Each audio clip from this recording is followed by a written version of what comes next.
안녕하십니까? 반갑습니다. 자, 계속 이어서 오늘은 문학, 고전 소설의 액트 003 골라보는 재미가 있다. 유형 정복 보겠습니다. 페이지 325쪽.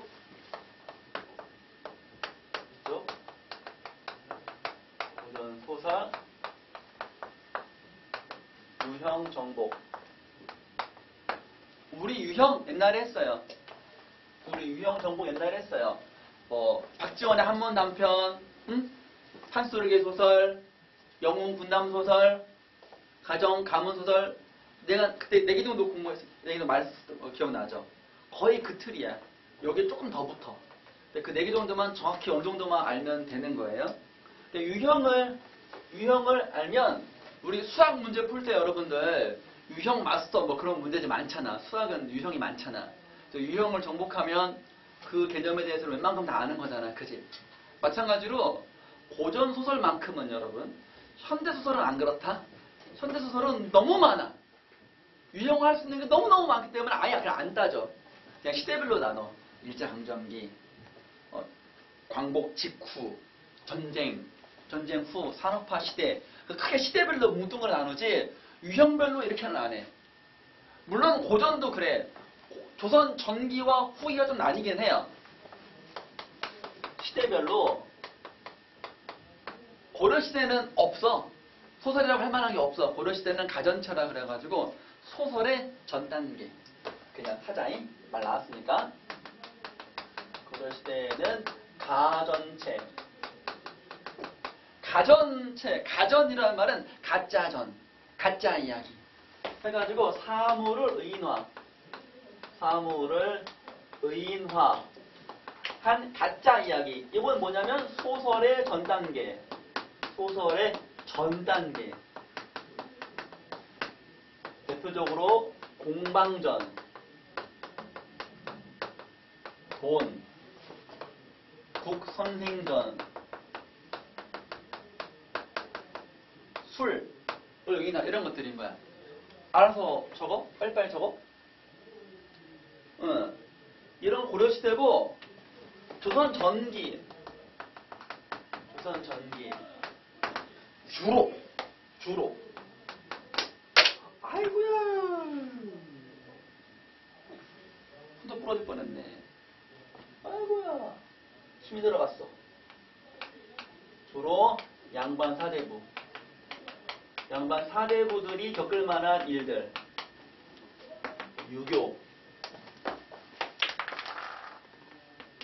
유교적 가치관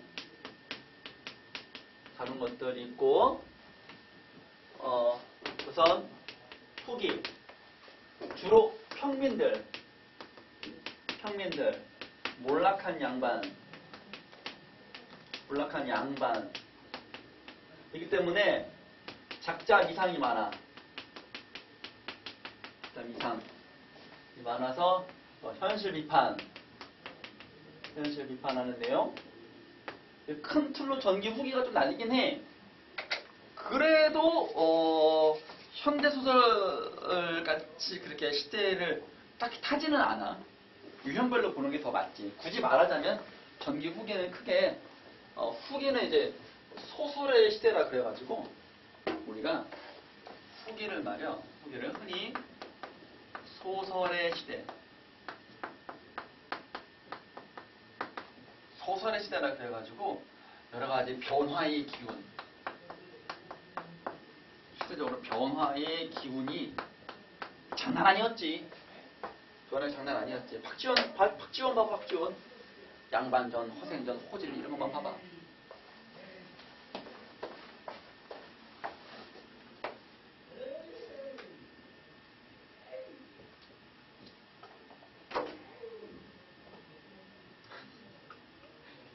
뭐라고 하시는 거야?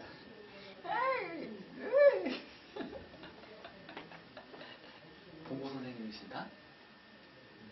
재미있으셔.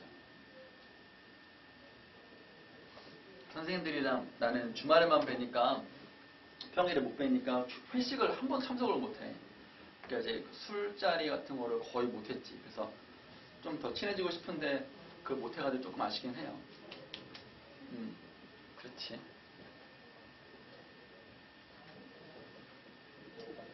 사람 사이의 관계가 참 중요하긴 해요. 소중히 여겨야 되는데. 자, 봅시다. 판타지.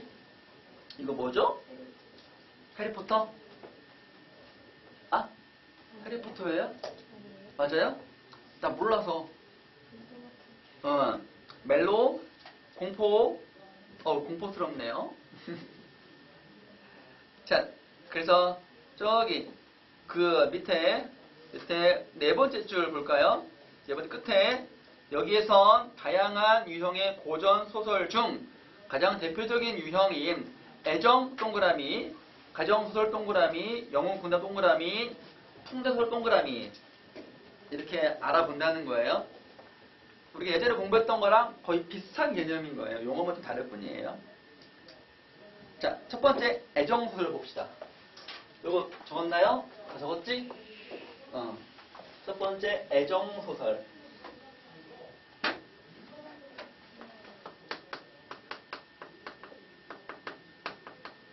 애정이니까 남녀 간의 사랑 만남 사랑 이별 뭐 그런 것들인 거죠. 남녀 간의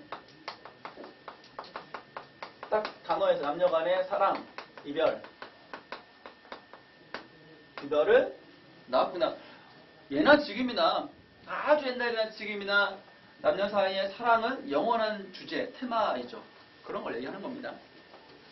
그래서 거기 보니까 미드는 형사가 수사를 하고 의사가 사람을 살린다. 교과서적이죠. 일본 드라마는 형사가 교훈을 주고 의사가 교훈을 준다. 답답하다는 얘기예요. 고루하다는 얘기예요. 한국 드라마 형사가 연애를 하고 의사가 연애를 한다. 맞죠? 공감? 아, 연애 없으면 안 되지. 재미가 없지. 공감이 갑니다. 다음 페이지. 그래서 조선시대나 이런 데도 많이 인기를 끌었어요. 두 번째 줄 볼까요? 조선시대는 남녀 간의 사랑이 당사자 의지대로 이루어질 수가 없었다. 그렇죠. 이런 것들이 봉건성이에요. 봉건성. 그래서 우리가 부모님 허락 없이 지들끼리 이제 서로 사귀고 뭐 하는 거를 우리가 속된 말로 야합한다. 야합이다. 그러니까 들판에서 서로 만난다 이 소리예요. 들판에서. 제대로 된 정식적인 만남으로 인정 안 했다는 소리입니다. 큰일 날 소리죠. 남자는 뭐 당시에는 뭐 그렇다 쳐. 이 여자가 여자가 다 큰 처녀가 다가가가지고 몰래 만난다. 이거는 큰일 날 소리야. 이건 그 가문의 먹칠을 하는 거였거든. 그래가지고 심한 데서는 죽여. 딸내미를. 가문이 중요하니까. 왜냐면 그런 소문 나잖아. 그럼 그 집안이 먹칠되잖아. 그러면 그 오빠들 남동생이 출세를 못해 하거든. 그냥 집안이 확 폐문당하는 거예요. 그렇게 소문 나버리면. 그 때문에 그럴 수는 없다. 죽어라. 죽여. 진짜 죽여. 엄청 많아요. 그런 게. 그 정도로 봉건성이 쩔었던 그런 시대였다. 그래서 거기 남녀 7세 부동석 이런 말도 있지요. 그래서 이런 봉건성에 맞서서 자유연애를 추구하는 것도 있고 그런 게 좀 많이 있어요. 따라서 이제 주제가 좀 다르기도 하고 그렇습니다. 그 다음에 게다가 한 가지 제약이 더 있었어요. 신분제도. 신분제도도 봉건성이야. 봉건제도야. 전근대적 제도라고 할 수 있겠지? 봉건성, 전근대성. 같은 말이야. 안 좋아. 봉건성이나 전근대성이나 같은 개념으로서 좀 개방적이지 못한, 개혁적이지 않은 그런 의미야. 보수적인, 고루한 그런 의미야. 근대는 좀 이제 개혁이거든. 개혁 이전, 개혁 포스트, 개혁 이전이거든. 이런 의미야. 포스트 이후구나. 비포. 근데 신분제도가 있었습니다. 신분제도 때문에 집 나간 애가 누구요? 길동이 신분제도 때문에 아버지를 하지 못하고 형을 성실하지 못해서 나 나갈 거예요. 한 애가 길동이. 홍길동이가 나갔던 거지. 적서, 차별제도 이런 것들 있었지.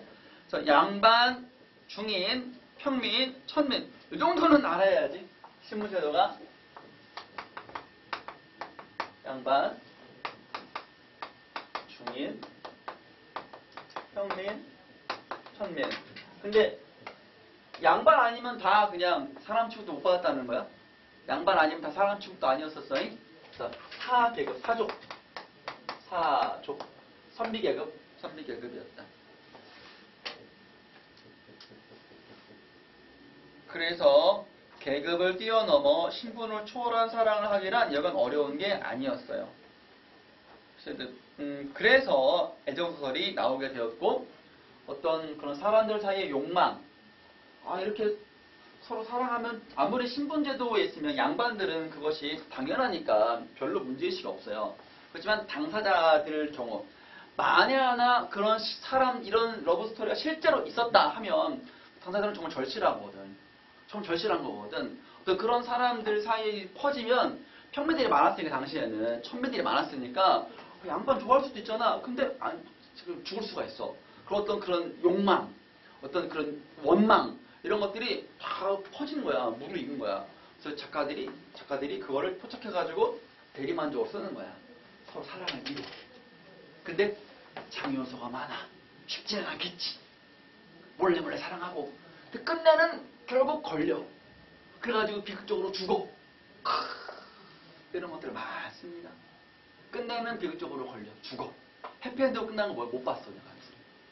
이몽룡, 춘향전 같은 경우는 해피엔딩이지. 그것도 춘향이가 양반 돼가지고 된 거예요. 기생신분으로 결혼한 거 아니야. 잘 보면. 그러니까 그것도 그렇지.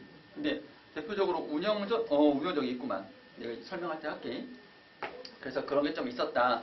그래서 거기 보면 항상 그렇게 갈등 유발자인 방해 요인이 항상 있어요. 방해 요인 체크하시고, 장애물, 장애 요소, 이런 것들이 있었다. 그래서 주인공들이 애정을 실현하기 위해 얼마만큼의 의지를 보이며 어떻게 행동하는지를 중심으로 읽으면 된다. 그랬습니다. 자, 춘향전, 숙향전, 수경낭자전, 운영전 등이 있습니다. 다 주인공은 여성이에요. 춘향도 여성, 숙향도 여성, 수경낭자도 여성, 운영도 여성이에요. 여성이 주인공인 소설이다. 이렇게 이해하시면 좋고요. 그 중에서 대표적으로 운영전 같은 경우는요, 앞에 있는 세 개는요, 다 해피엔딩으로 끝나는 겁니다. 서로 사랑을 이루어요. 그런데 운영전은 죽어요. 비극으로 끝납니다. 그래서 거의 비극으로 치면은 거의 넘버원. 비극으로 끝나는 거는. 그래서 운영전 같은 경우는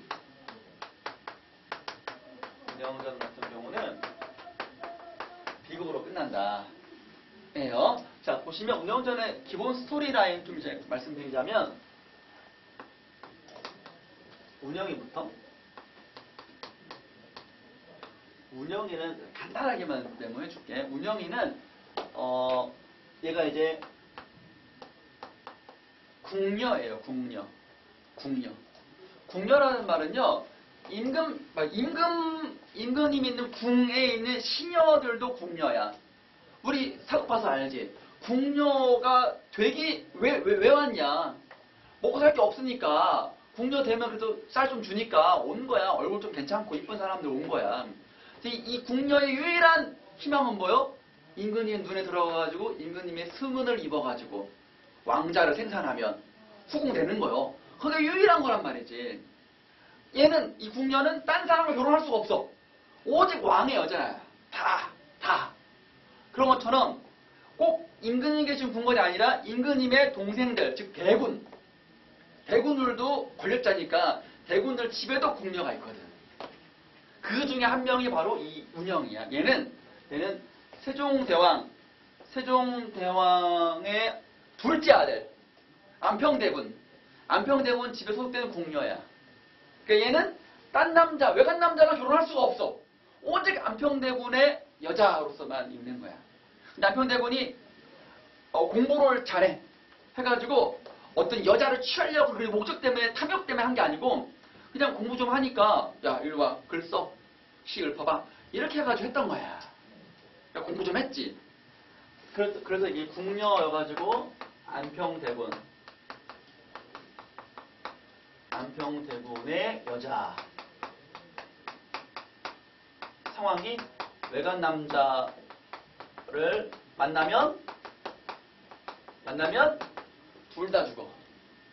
둘 다 죽어. 둘 다 죽어. 둘 다 죽음.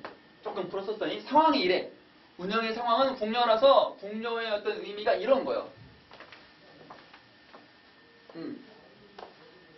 안평대군이 글을 학문을 숭상해가지고 시도 짓고 막 그랬거든. 그러다 보니까 당대에 있던 그 선비 중에서 공부 깨어나는 선비들을 자꾸 초청을 많이 했어. 시책이 많지. 이제 많이 와가지고 시합을 읊어보고 막 잘 쓰고 막 박수치고 술 한잔 마시고 그럴 때 이제 얘네들이 와가지고 궁녀들이 와가지고 같이 흥해주고 시조도 노래도 불러주고 가야금 타주고 뭐 그러는 거야 지금. 그러니까 완전 기생은 아니고 같은 뭐랄까 비서급이야. 그러던 중에 어느 날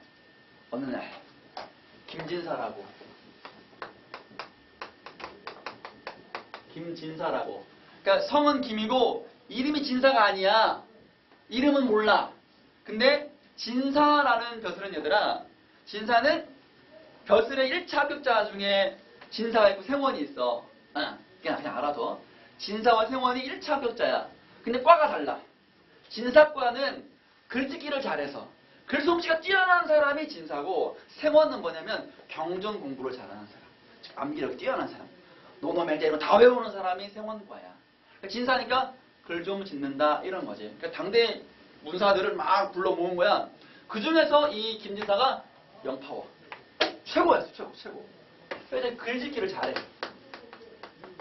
글짓기 탑이니까 안평대군이 좋아하지.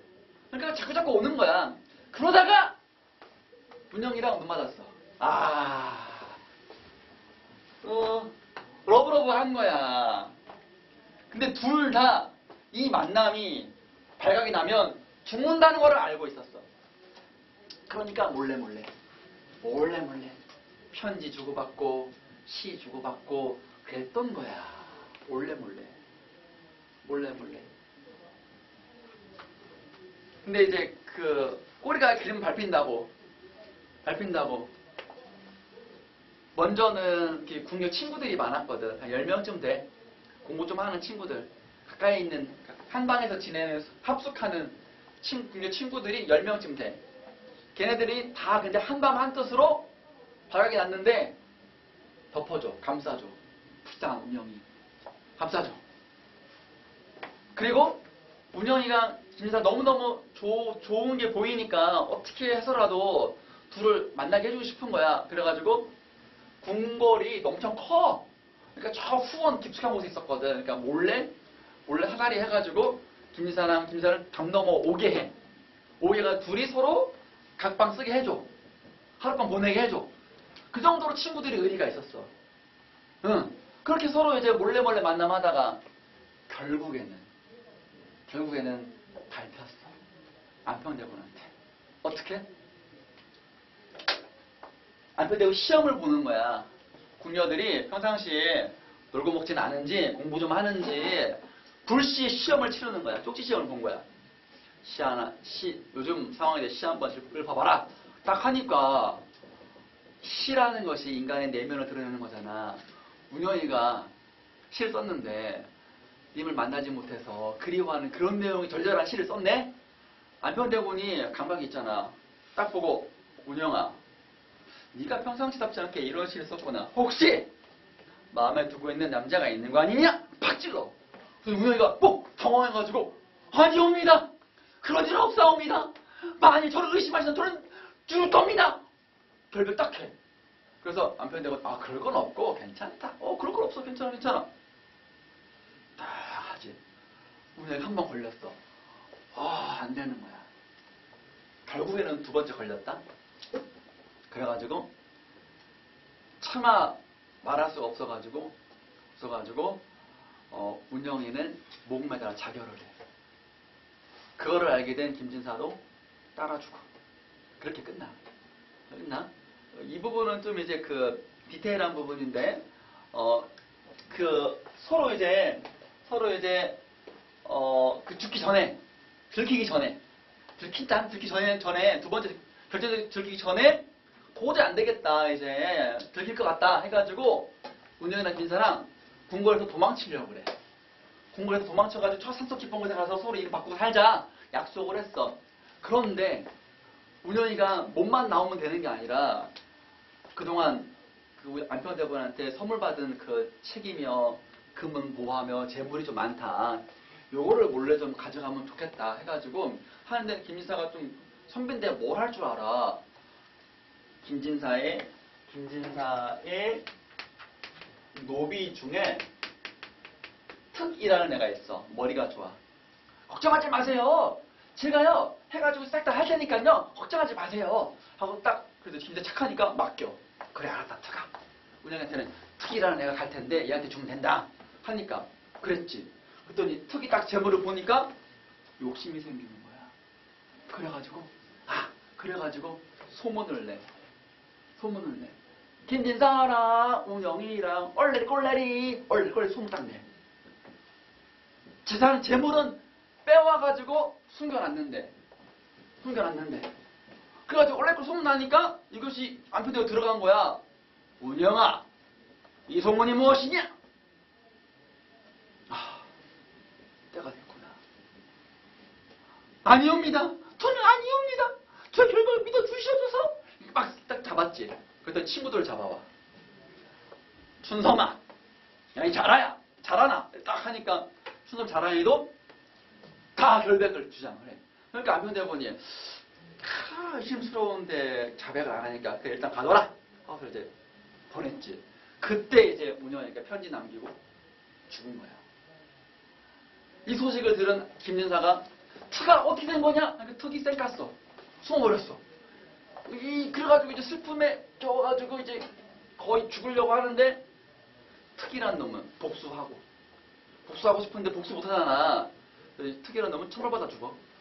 번개 맞아 죽어. 썩을 놈의 새끼. 그래가지고 결국 김진사도 따라 죽었다. 그런 이야기야. 이 부분은 지금 특이라는 얘기 지금 나오는 그 부분이야 지금. 알겠지? 여기 특이 나쁜 놈. 안평대군도 방해물, 장애물 되는 거지. 자 봅시다. 선비 유영이 꿈에서 죽은 운영과 김진사를 만나 그들의 이야기를 듣는다. 안평대군은 국력. 그래서 이거는 액자 구성. 적어놔 볼까? 액자 구성. 특이해. 그러니까 그냥 이해하려고 하지 말고 들어봐. 선비 유영이라는 사람이 있는데 얘는 운영이랑 김진사랑 달라잉. 유영이라는 애가 딱 있는데 안평대군의 궁궐이 수성궁이야. 수성궁에 딱 갔는데 당시에는 이제 세조가 왕이 돼가지고 그 동생 안평대군을 죽였던 거야. 왜냐면 권력자가 되니까 이제 방해물 때문에 안평대군이 신임이 높아가지고 안평대군이 죽었지. 궁이 다 막는 거야. 그래가지고 유영이 딱 와가지고 내가 옛날에는 글 공부를 참 잘했던 안평대군의 궁궐인데 지금 다 죽어가지고 없구나. 허망함을 느끼는 거지. 그래가지고 혼자 앉아가지고 술 한잔 하면서 잠이 들었어. 잠이 들었는데 갑자기 말소리가 들려. 깼지. 그랬더니 김진사 운영이가 딱 나와가지고 유영 선비 안녕하십니까? 누구세요? 나는 여기서 옛날에 참 글짓기 했던 김진사라는 사람이요. 이 사람은 운영이라는 사람이지. 우리 얘기 한번 들어보실랍니까? 해가지고 얘기를 하는 거예요. 그래가지고 막 슬픈 이야기 딱 하고 죽었다가 딱 끊고 우리가 지금 이렇게 죽었는데 다시 왔다. 우리들의 아름다운 사랑 이야기를 그대가 잘 적어서 후세 좀 전해다오. 해가지고 유영이가 알았다. 써. 그래놓고 술 한잔 마시고 또 잠들었어. 그러니까 어디 갔지? 김지사님, 운영님 어디 갔습니까? 없어. 뭐만 남았어? 책만 남았어. 그래가지고 그 책이 전해지는 거야. 그런 이야기의 구조야. 그러니까 겉의 이야기, 안의 이야기. 액자 구성이 돼. 알겠지? 자, 안평대군은 궁녀 10명을 뽑아 가르치면서 궁 밖의 사람과 인연을 금했어요. 외간 남자 만나면 안 돼. 다 죽어. 궁녀 운영은 김진사와 사랑에 빠졌습니다. 아, 비극의 씨앗이죠. 김진사의 노비인 특 나쁜 놈이야. 꾀에 따라 둘은 도망가려고 운영이 의복과 재물을 빼냈어요. 이제 운영만 나오면 이제 해피엔딩인 거야. 근데 그 사이에 특이 나쁜 놈이. 봐봐, 진사는 김진사야. 다른 말은 하지 않고 오로지 일렀습니다. 너 특이야. 재물을 잘 지키고 있겠지? 내가 장차 그것을 다 팔아서 부처께 지성으로 발언하여 오래된 약속을 실천하리라. 하고 특은 집으로 돌아가 혼잣말로 일렀습니다. 궁녀, 운영이야. 나오지 못했으니 그 재물은 하늘이 내게 준 것이로다. 욕심이 생긴 거야. 특은 벽을 향해 남몰래 웃음을 지었으나 이 웃음은 이제 교활한 웃음인 거지. 내 거야. 내가 차지할 거야. 다른 사람이 그것을 알 리가 없었습니다. 하루는 특이 자기 옷을 찢고 코를 스스로 떼어 피를 온몸에 흠뻑 바르고 자해를 한 거야. 지가 뭐 의도가 있지. 이상하잖아. 의도가 뭘까 고민하고 맨발로 달려 들어와 뜰에 엎드려 울면서 말했습니다. 제가 강도에 습격을 당했습니다. 꾸미는 거네, 그지? 꾸미는 거네. 기절한 척했습니다. 이게 지금 이 말투가 김진사 운영이가 유영한테 들려주는 말투야. 이게 그 말투를 좀 이해해야 돼. 알았지? 들려주는 말투야. 진사는 특이 죽으면 재물을 묻은 곳을 알 수 없게 될까 여겨서 그러니까 특을 완전히 믿은 거야. 완전히 믿은 특을 어딘지도 몰라. 약을 입에 흘려 넣는 등 특을 살려냈습니다. 그러자 특이 10여일 만에 일어나 말했습니다. 제가 혼자 산속에 지키고 있는데 망수육들이 갑자기 들어졌습니다. 박살날 것 같아 죽을 힘을 다해 달아나 겨우 목숨을 보존하게 되었습니다. 이 보물이 아니었으면 제가 어찌 이런 위험에 처했겠습니까?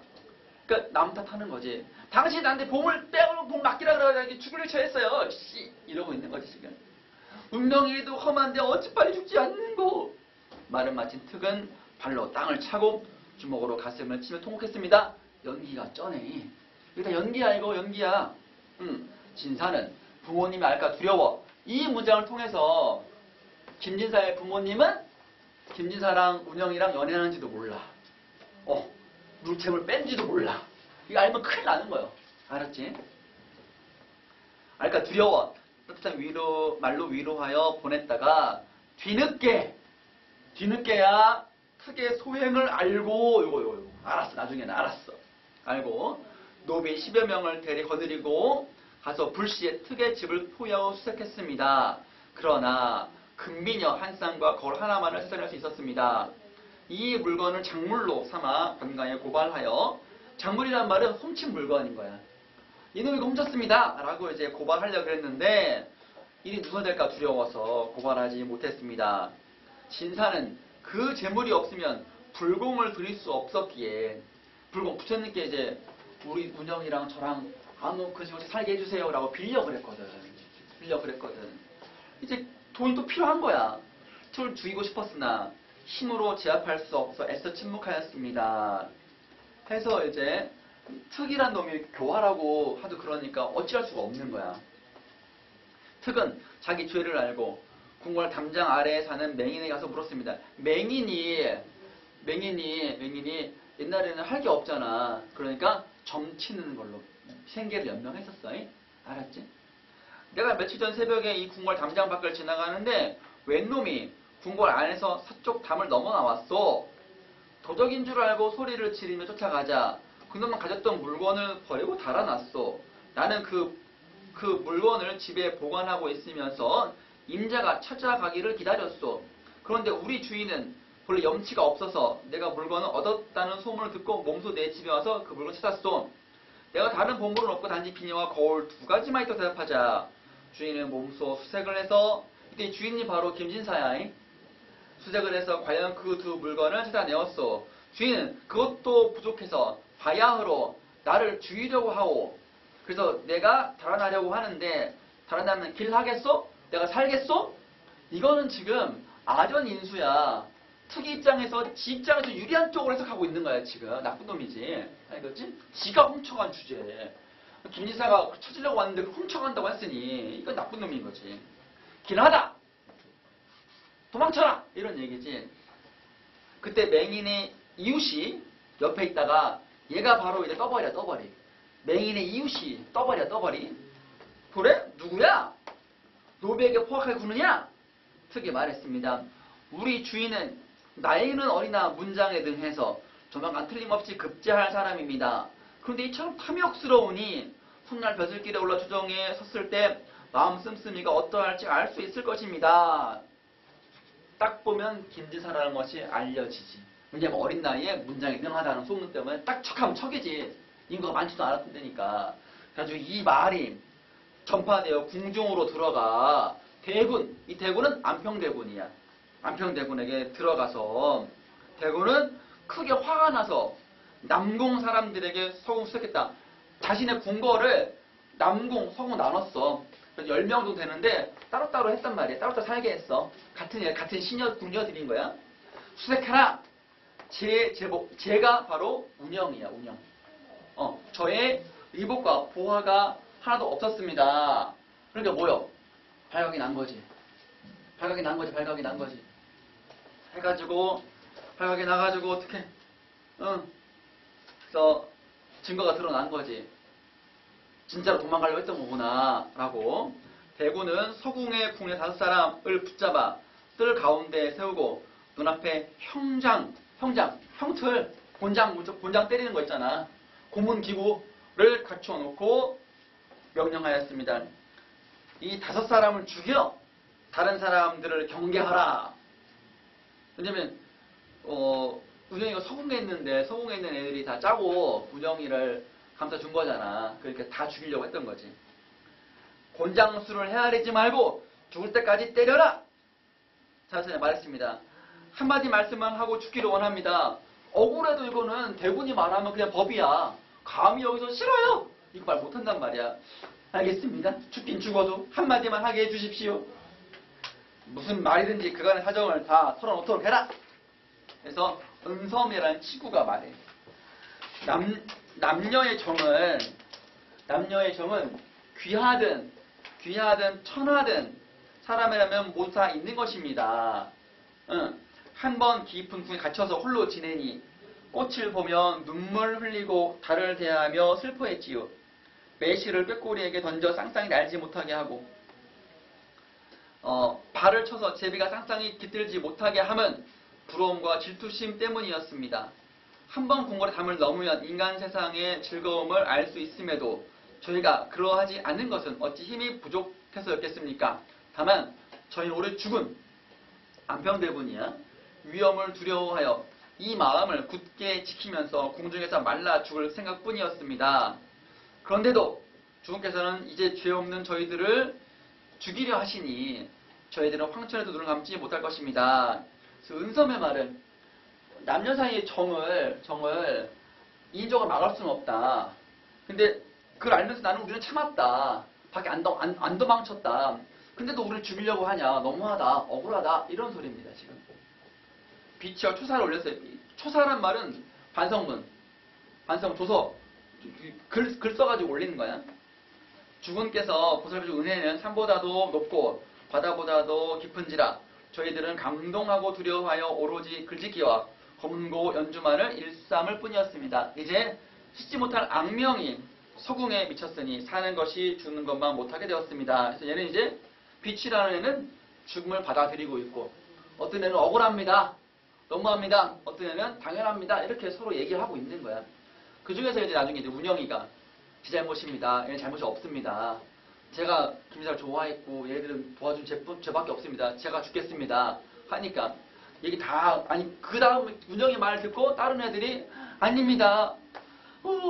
막 서로 막 죽겠다고 하니까 안평대군이 뭐야 장난해? 하고 일단 좀 알아둬. 가 있어. 하고서는 이제 살려줘. 일단은 죽이지는 않아. 그 사이에 운영이 죽은 거야.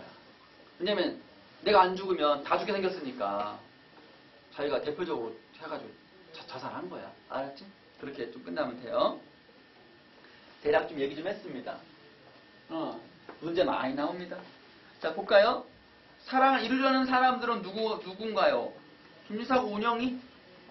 방에서 두 가지 뭡니까? 안평대군하고 투기지 뭐. 안평대군하고 투기고. 그 다음에 이렇게 한 일 서로 사랑했지 뭐. 글짓기 주고받고 벼슬 탈출하려고 그랬지? 그런 얘기들을 생각해 볼 수가 있겠죠. 또 신분. 안평대군의 여자라는 신분의 것도 충분하게 인물과 사회와의 갈등이라고 볼 수 있어요. 맞죠? 사회 제도와의 갈등이라고 볼 수 있어요. 그래서 그런 얘기가 아래에 서술되어 있습니다. 그래서 세 번째 줄에 운영과 김진사다. 두 가지가 방해 요소다. 첫 번째는 궁녀라는 신분이다.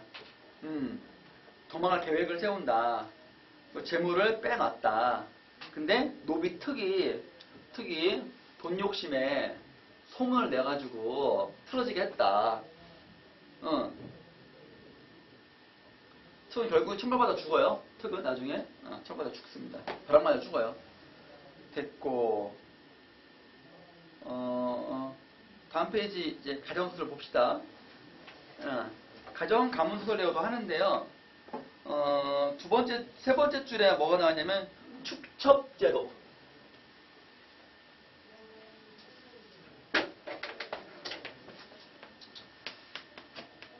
가정소설.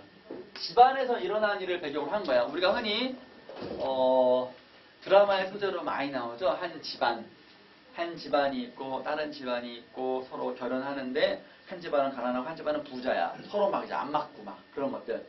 또 한 대가족 내에서도 서로 막 이제 막 죽고 죽이는 그런 것들. 가정 내에서는 아니고 서로 이제 막장하고 막 첩이 도고 뭐 저쩌고 하고 그런 것도 있잖아요. 그런 것들 가족 내에서요. 암투 이런 것들이 많이 나오죠. 세 번째 줄에 축첩제도. 이것도 봉건제도예요. 봉건제도는 좀 이제 불합리한 제도라고 보시면 돼요. 불합리하다. 뭐 처첩제도, 축첩제도라고 할 수 있는데 남성 중심의 가부장적인 제도였다라는 거죠. 그래서 첩과 처 사이의 갈등이 심하죠. 아들 장자 추가집 보면 뭐 장자상속, 남아선호 이런 것들. 그러니까 처가 아들이 없어가지고 첩을 들였는데 첩이 아들을 낳았어. 그럼 처와 첩이 갈등이 생기는 거야. 이런 것들 많죠. 권력을 누가 갖느냐 따라서 갈등이 심했습니다. 그래서 그 다음에 사시 남정기, 창선 가미록, 옥란몽 이런 것도 있습니다. 사시 남정기, 창선 가미록. 요 정도가 좀 유명하고요. 유명하고 그다음에 우리가 거기 나와 있지는 않지만 또 있네요. 거기 장화, 홍련전 이런 것도 밑에 있으니까 쓰진 않을게요. 옥린몽 있고 그 다음에 열려 불경 2부 동그라미 쳐보세요. 열려 불경 2부. 열려는 두 번 남편을 갖지 않는다. 그래서 남편이 죽었어요. 그러면 평생 과부로 살아야 돼. 절개를 지킨다라는 미명하에 여성들의 인권을 무시한 거죠. 그렇게 보는 게 맞아요. 그래서 남편과 사별했을지라도 다른 남자와 재혼하지 못하고 평생 독수공방해야 돼요. 강력한 정절개는 요구되었죠. 그래서 수경낭자전, 옥단춘전, 옥낭자전 이런 것들이 있습니다. 외울 필요 없어요. 그냥 읽으면서 이건 좀 아닌 것 같은데 라는 느낌이 와요. 또 보기에 이런 단서가 나와 있기 때문에 이게 무슨 뭐 열려불기보다 외울 필요 없어요. 그냥 소설이구나. 가정을 중심으로 여성들의 어떤 억압 이런 나오는구나 정도만 파악하면 돼요. 그랬고 그 다음에 계모와 전처가 낳은 자녀 사이의 갈등도 있다. 장화 홍련전, 홍지 파치전 이런 것들이 있고요. 그 다음에 권선징악이다. 동그라미 쳐볼까요? 그 다음에 중요한 내용 나오네요. 밑줄 빡빡 그어봅시다. 왜 이런 소설들이 창작이 되었냐. 가정 내에서의 갈등을 다루고 결국에는 첩의 악행 때문에 본처가 위기에 처했어요. 결국에는 첩이 죽임을 당하고 처가 올바른 자리로 돌아와요. 사필귀정, 권선지각으로 돌아와요. 이런 이야기를 통해 가지고 말하고자 하는 바가 뭐냐? 교훈성 때문에 그래요. 교훈적인 의도가 강했기 때문에 이런 소설이 창작이 되었다. 그래가지고 여러분 한글로 쓰여진 국문서 같은 경우는 할머니가 손녀한테 시집 갔을 때 가기 전이라도 갔을 때라도 부인의 부덕을 잘 지키라고 소설을 필사해서 혼수편에 넣어주는 게 할머니의 일과였어요. 그 정도로 남자애한테는 영웅 군담 이런 거 해주고 씩씩하게 해주고 여자들한테는 이거 이대로 살아. 남편이 바람피고 남편이 첩을 얻어와도 질투하거나 원망하거나 그러지 마. 쫓아내도 네 하고 사소고시해. 이런 거거든. 알게 모르게 가부장적인 질서를 강화하는 거야 이게. 거기다 적어놔봐. 거기 보면 고전소설의 독자층이 주로 부녀자였기 때문에 작가들은 소설을 통해 부녀자들에게 교훈을 주고 싶어 했다. 그래서 이제 표면적으로는 교훈 볼 때 표면적으로는 유교 질서를 강화하는 거야. 여성 억압, 남성 중심 가치관, 남성 지배 중심이고 요거를 이제 비판적으로 바라보면 그런 거 많이 나오거든. 보기에서 이런 걸로 비판적으로 바라보면 여성 억압하는 거야. 여성 억압으로 봐야지. 억압의 현실로 봐야지. 그치? 여성 억압의 현실로 봐야 되는 거야?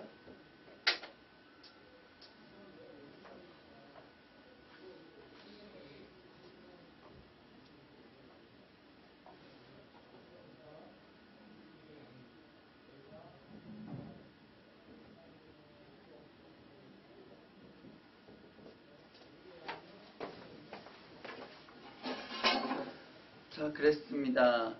그래서 밑에 그 동그라미 보면 처와 첩 사이에 정절을 지키냐 아니면 남녀간의 결합을 추구하느냐. 계모와 전처 소생의 자녀 간에 계모가 보통 전처 소생의 자녀를 질투해. 질투가 죽이려고 그래. 장화 홍련전 같은 거 보면은 그래요. 가문소설, 가정 가문소설이라고 해요. 가정 내의 일인데 가문이라는 말은 좀 더 범위가 커. 가정은 한 가정이야. 작아. 가문은 가문이잖아. 그래가지고 몇 대에 걸쳐가지고 아버지 때, 자기 때, 손자 때 해가지고 대하야 대하. 엄청 길어. 작품집도 엄청 책권수 엄청 많고. 가정은 한 권이라면 가문은 10권 이상 돼. 엄청 길어. 그래가지고 스토리가 엄청 다양하고 등장인물도 엄청 많고. 알겠죠? 그 대표적인 것이 완월회맹연, 명주 보월빙 이런 게 있습니다. 그래서 100권 돼요. 100권. 그래가지고 완전 등장인물이 달라. 그래가지고 이게 맞아? 나도 전문을 못 읽어봤거든. 너무 워낙에 기니까. 그래서 많이 언급되는 이 부분이 나왔는데 전혀 엉뚱한 부분 다른 인물이 나와. 같은 거야? 이렇게 될 수도 있어요. 상관없다. 그냥 읽으면 된다. 인물이 나와서 뭐 했냐, 왜 했냐 따지면 된다. 보기에 단서가 있다. 가정 가문이라는 거는. 다음 페이지. 사시 남정기.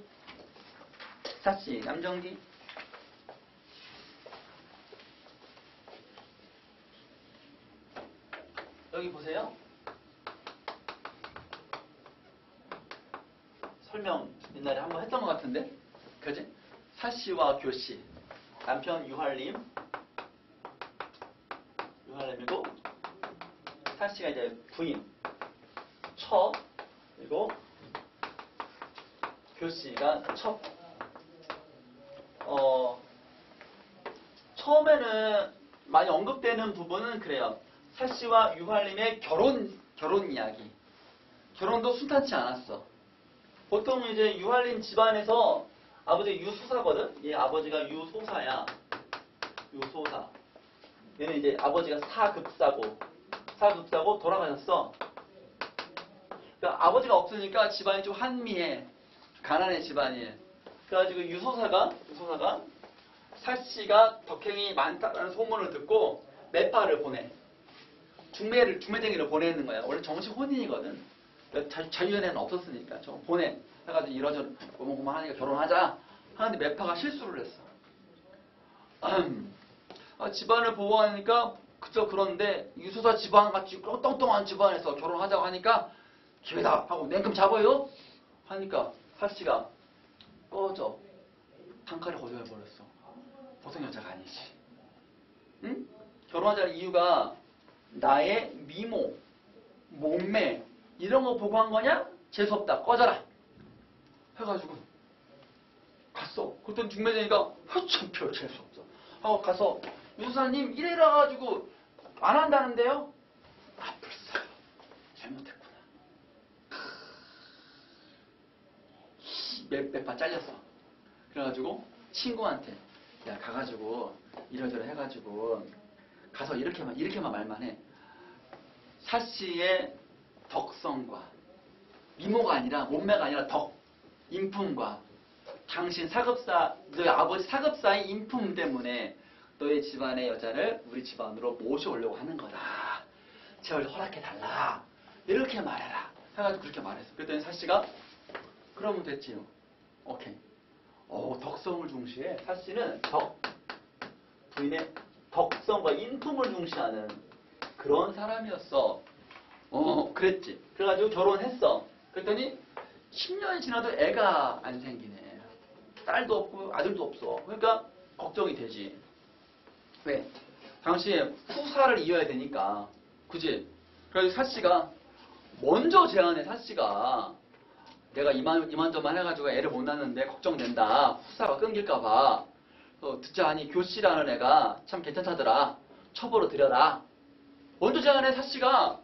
그랬는데 유할님이 그 걱정하지 마라.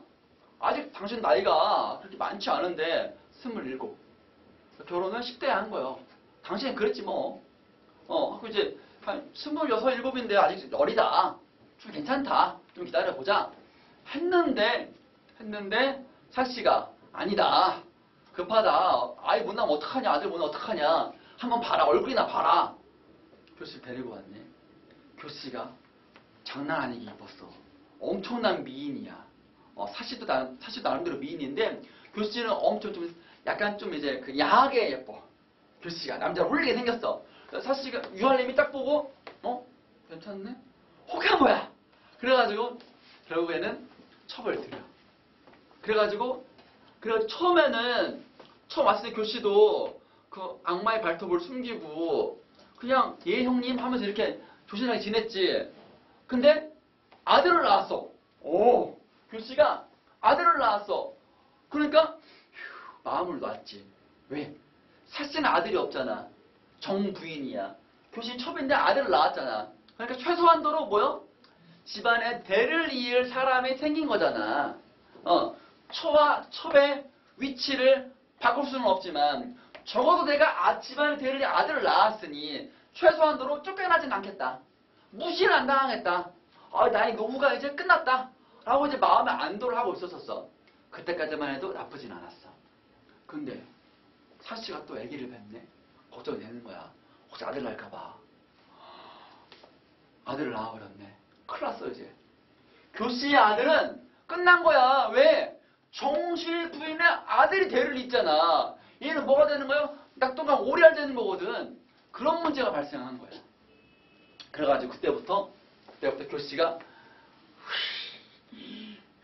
저게 죽어야 내가 산다 해가지고 사씨를 막 모함하고 막 해가지고 사씨를 쫓아내고 또 누구를 집안 다 먹으려고 유할님을 쫓아내고 집안 다 먹었어. 재패했어. 근데 결국에는 죄가 밝혀지고 교씨 처형 사씨 불러들이고 잘 먹고 잘 살았다. 끝. 되는 거야.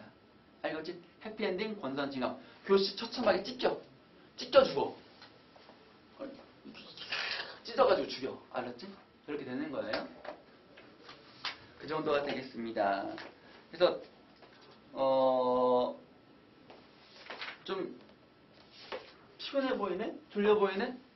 그죠? 이게 쉽지는 않아. 선생님 본문 읽기 전에 잠깐만 3분만 쉬겠습니다. 여러분 3분만 쉬어요. 네, 잘 쉬었죠? 사치남정기 본문 한번 읽어보면서 조금 더 디테일한 부분을 살펴보도록 합시다. 유할림 남편이죠. 두부인은 유할림의 고모. 두부인은 유할림의 고모여가지고 중재자, 사씨에게 도움을 주는 사람인데 멀리 떠나. 그러니까 이제 이 사씨를 구해줄 사람이 아무도 없는 거야. 그런 위기 상황이 되는 거예요. 지금 두부인이 후원자인데 멀리 가. 그래서 사씨가 외롭게 남은 거야. 이때를 틈타서 교씨가 악행을 하는 거지. 유할림도 구워삼아 교씨가 어떻게? 눈물로. 제가요 정말 잘하려고 그랬는데 사실 저한테 욕했어요. 어떡해요? 처음 말할 때는 유할림도 그런 소리 하지 말어. 사씨는 그럴 사람이 아니야.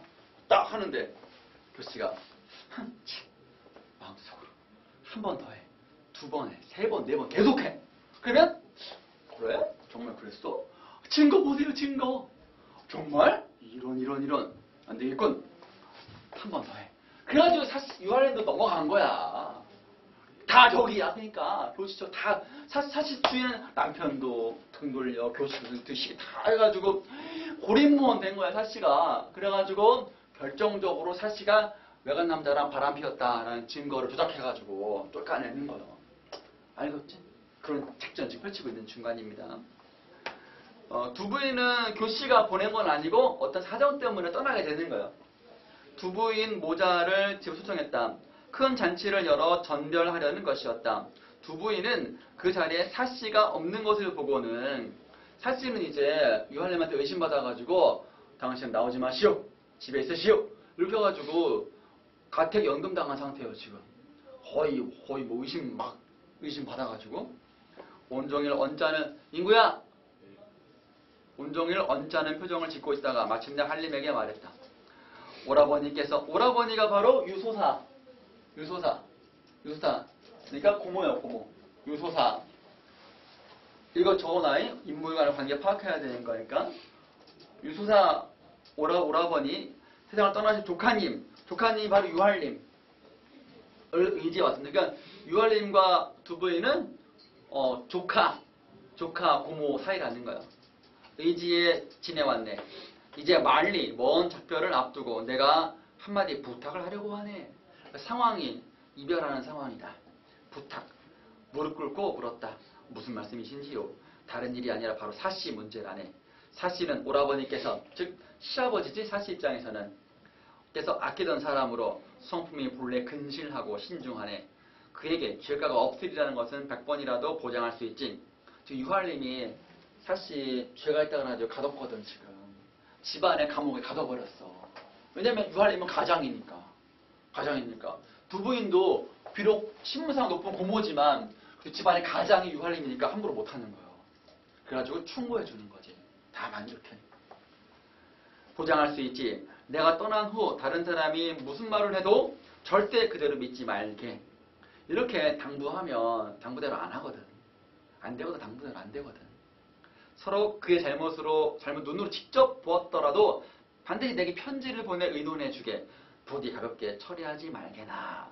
그 두 부인은 사씨를 엄청 신뢰하는 거예요. 100% 신뢰하는 거야 지금. 그렇게 판단할 수 있겠지? 가르침을 받들겠습니다. 부인 어디 계시냐? 네, 직접 가보아야겠다. 시비는 두 부인을 모시고 사씨가 있는 곳으로 갔다. 사씨는 누추한 방에 거적을 깔고 있어 보기에도 처참했다. 묘사하고 있지? 나무 비녀와 배치마에 다복수처럼 헝클어진 머리. 원래는 은비녀에 깔끔한 그 다홍치마에 그렇게 있어야 되는데 죄인이니까. 집안에서 죄를 지어가지고 가장이 가뒀으니까 죄인처럼 그 나무 비녀에 배치마에 입는 거예요. 알았지? 죄인이라고 지금. 다복수처럼 헝클어진 머리를 하고 있는데 몸은 초췌하여 의복도 이기지 못할 듯했다. 사씨는 절을 올린 후 말했다. 숙수께서 고모님께서 영귀하여 멀리 떠나시지요.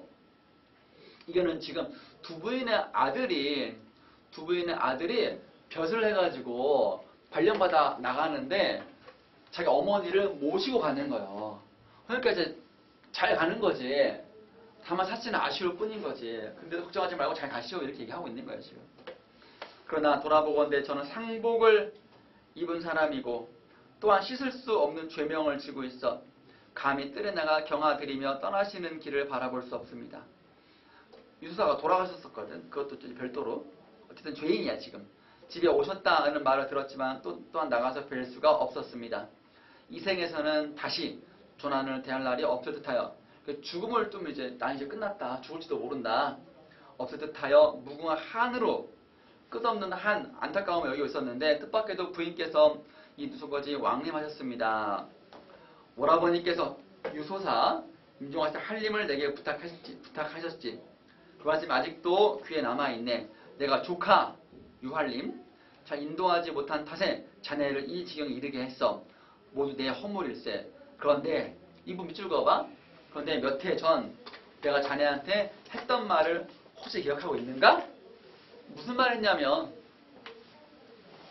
사씨가 교씨를 첩으로 드릴 때 두 부인이 충고했거든. 첩은 재앙이다. 조심해라. 신중해라. 첩을 드리는 것은 또 다른 재앙의 씨가 될 수 있다. 그랬거든. 근데 사씨는 걱정하지 마세요. 했거든. 근데 그게 씨가 돼가지고 사씨가 죽으려 쳐했잖아. 큰일 난 거야 이제. 그래서 마음속 깊이 간직하고 있습니다. 어찌 잊을 날이 있겠습니까? 제가 눈은 있으나 사람을 알아보지 못하여 교시한테 속았어. 아직 못하여 이 지경에 이르렀습니다. 어찌 감히 하늘을 원망하고 사람을 탓할 수 있겠습니까? 했지요. 후회하고 있는 거지. 지금 안타까워하고 있는 거지. 두 부인 떠난 후 사실 또다시 교시 흉계에 빠진다. 교시 보면 사실을 모함한다. 마침내 한림은 화를 벌컥 냈다.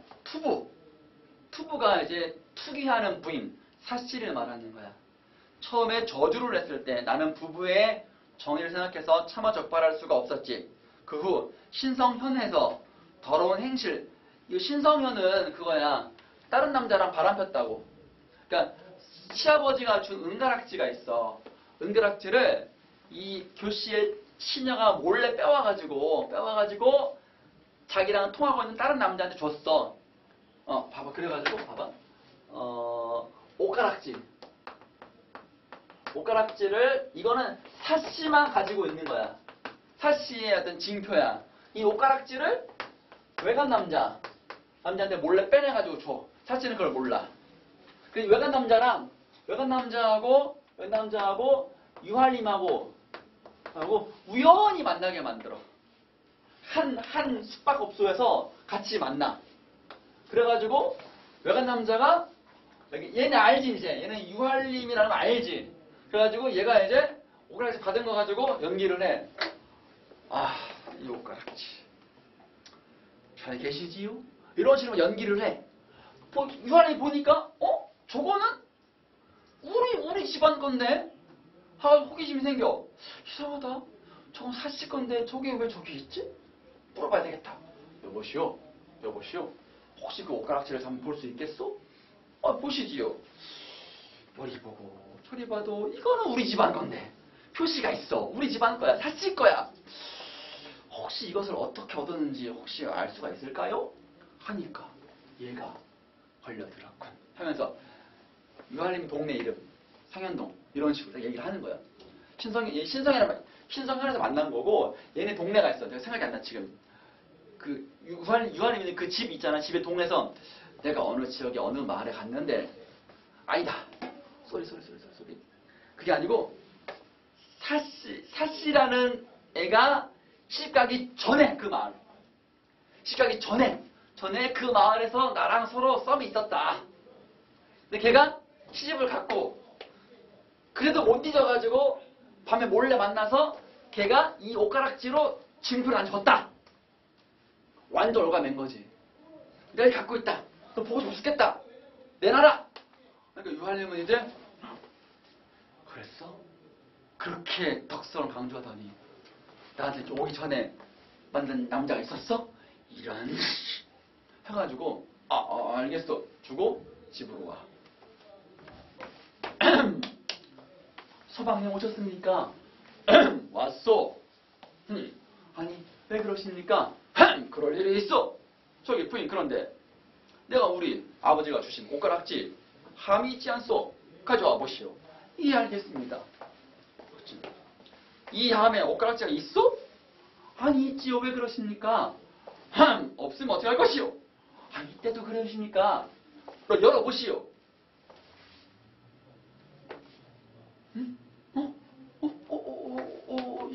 이상한 일입니다. 이거 어디 가졌지?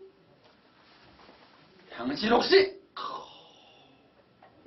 이 문장이 바로 더러운 행실이 바로 그거야. 바람 폈다고. 더러운 행실을 한 단서가 들어서도 죄를 묻지 않았어. 지금 또 이렇게 세상에 보기 틈 흉악한 짓 하다니. 이거는 뭐냐면 뭐였더라 이게? 이거야. 그러니까 교씨가 먼저 아들을 낳았어. 걔 이름이 장주야. 사씨가 아들을 낳아. 걔 이름이 이나야. 그래가지고 뭐야? 큰 형이잖아. 사씨 입장에서는 얘가 적자니까 얘는 적자, 얘는 서자야. 그래가지고 그냥 이 사씨를 맨 처음에 그냥 잘 살게 하려고 했지. 교씨가 이제 흉계를 꾸미느라고 어떻게 꾸몄냐면 교씨가 지 아들을 죽여. 지 아들 지가 죽여놓고 뒤집어 씌워. 누구한테?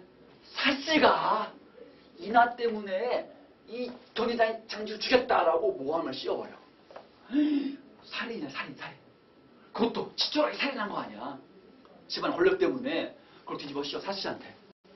이거 발각이 난 거야. 이거를 교씨가 모함을 씌워가지고 유할림이 알게 만든 거야. 그랬더니 이거는 안 된다. 이거는 내가 용서할 수 없다. 당장 잡아들여라. 해가지고 사씨를 잡아들여가지고 네가 했잖아. 그래서 사씨는 울면서 변명도 안 해. 사씨는 변명도 안 해. 제가 아닌 줄은 하늘이 알 텐데. 해보세요. 그렇게 말하고 있어. 저 아니거든요. 그러니까 안 해. 사씨는.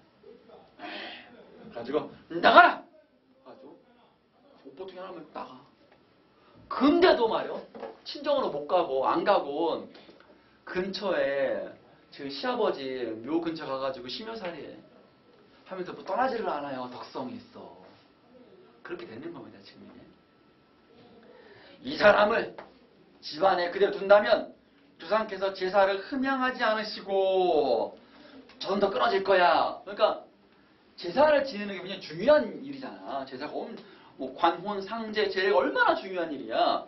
조상께서 제사를 지내도 조상이 자식이가 있어 안 먹어 하고 이 집안이 망할 거다. 조상이 열받아가지고 그러니까 내쳐야 된다. 아주 내쫓아내. 다음 문장에 한림은 교씨를 위로하였다. 넘어갔어. 오늘은 이미 날이 저물었네. 날이 밝으면 일가들을 모아 사당에 고한 후에 투부 사씨를 내칠 것이네. 그리고 자네를 부인으로 삼을 거야. 첩에서 처로 올라가는 거야 이제. 아들을 낳았으니까. 쓸데없이 슬퍼하지 말게. 그 다음에 말 역겹지. 꽃같은 얼굴만 상하겠네. 의심 없이. 한 번도 의심하지 않고 교씨의 말을 그대로 믿어요. 꽃같은 얼굴만 상하겠네. 그만 슬퍼하게 이제. 이러고 있잖아 지금. 교씨는 눈물을 거두며 대답했다.